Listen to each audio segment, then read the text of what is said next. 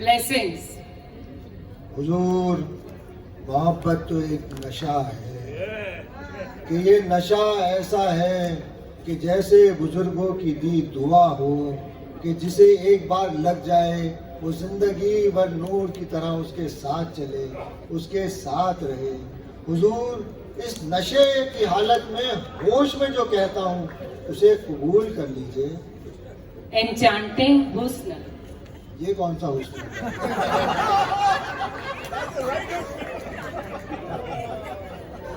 نور دینے والا حسن۔ حضور آپ کی باتوں سے مجھے سرور آتا ہے، آپ کیسی عمدہ باتیں کرتے ہیں، اور دیکھیے میرا حسن بھی کوئی کم تو نہیں کہ جو میں نے تصویر میں بنایا ہے۔ آپ دیکھیں اور قبول کریں۔ بادشاہ کو غصہ آیا کہ دیر ہو گئی، ادھر ادھر کی باتیں کرتا ہے، ہم بادشاہ ہیں، چلو اسے دربار میں لے کے چلیں کہ اس کا فیصلہ وہیں کریں گے۔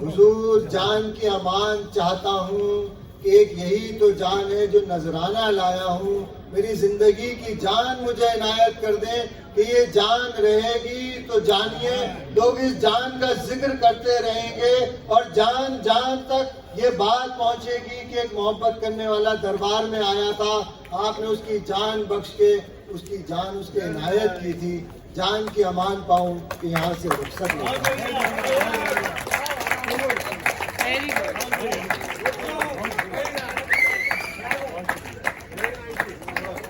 I'll invite Lavi, Rotarian Lavi Khosla. Thank you, سید شاہد آغا جی، آپ تو بہت عمدہ، آپ نے آج شبدوں سے ہمیں بہت آنند دلایا۔ You know, I was hearing all this, اور یہ ماحول میں, if I can have your attention for a minute, یہ ماحول میں پیر کا ذکر ہوا تو مجھے من میں کچھ خیال آیا. اس کے بعد میں نے دیکھا اس پرچے میں میرے جیجا جی نے, دنیش جی نے لکھا شراب. تو کچھ اور خیال آیا. اس سب کو ملا کے میں اگر اجازت ہو تو کچھ عرض کروں. بٹ میر نے جو بولا وہ عرض کرنے سے پہلے کہانی پیچھے سے آتی ہے, مرزا غالب سے. تو مرزا غالب نے ایک بار ذکر کیا, پینے دے دوست مجھے مسجد میں, پینے دے دوست مجھے مسجد میں, ورنہ بتا ایسی جگہ جہاں خدا نہ ہو.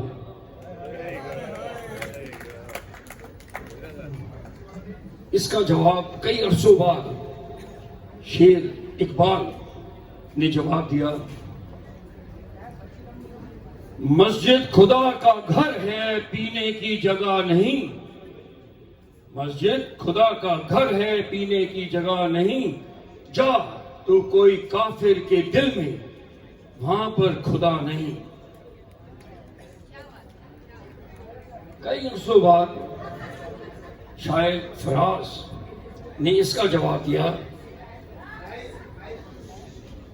ہو کر آیا ہوں میں کافر کے دل سے, ہو کر آیا ہوں میں کافر کے دل سے, وہاں پر بھی پینے کی جگہ نہیں, خدا موجود وہاں بھی ہے مگر اسے پتا نہیں ہے. اس کے بعد کئی عرصوں کے بعد واضی, شاعر واضی نے جواب دیا اس کا, خدا موجود ہے ہر جگہ اس دنیا میں, یہاں پینے کی کوئی جگہ نہیں, خدا موجود ہے ہر جگہ اس دنیا میں, یہاں پینے کی کوئی جگہ نہیں. تو جا جنت میں وہاں پینا منع نہیں. تو شاعر سوچ میں پڑ گئے. اس کے بعد کئی عرصوں بعد شاعر ساقی نے اس کا جواب دیا, پیتے ہیں ہم در ایک دنیا بلانے کے لیے, پیتے ہیں ہم در ایک دنیا بلانے کے لیے, جنت میں کہاں کم ہے وہاں تو پینے کا مزہ ہی نہیں.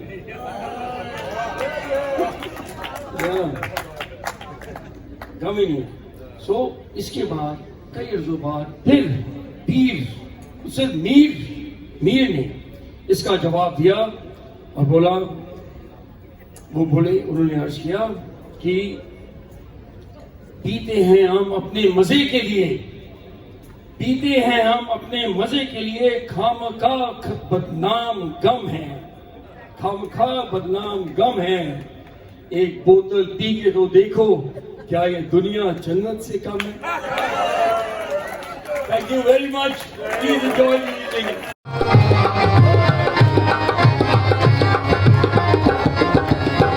ہر دم پیرا تیری خیر ہوے, ہر دم پیرا تیری خیر ہوے, نام علی بیڑا پار لگا جھولے لال, نام علی بیڑا پار لگا جھولے لال.